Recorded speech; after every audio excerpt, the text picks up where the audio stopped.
tingkah OPM gertak TNI dan menantang baku tembak di hutan Papua ternyata cuma bualan semata.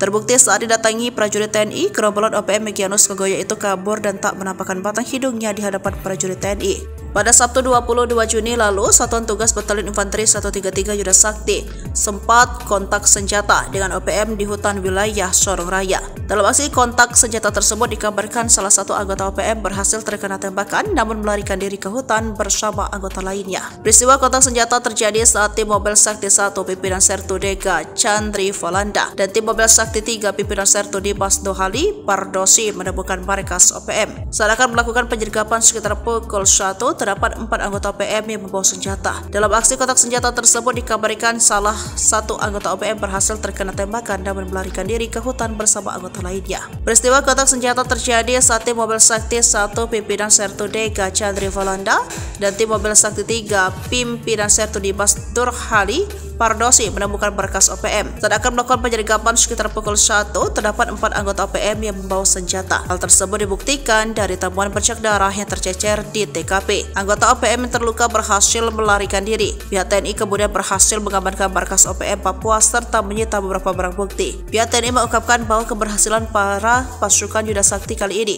merupakan keberhasilan yang dibilang cukup istimewa karena sukses mengamankan satu pucuk senjata api, rakitan, berikut magazin dan amunisinya. Dalam operasi tersebut, pihak tidak ada laporan yang menyebutkan adanya pasukan TNI mengalami luka dan kembali dengan lengkap dan aman.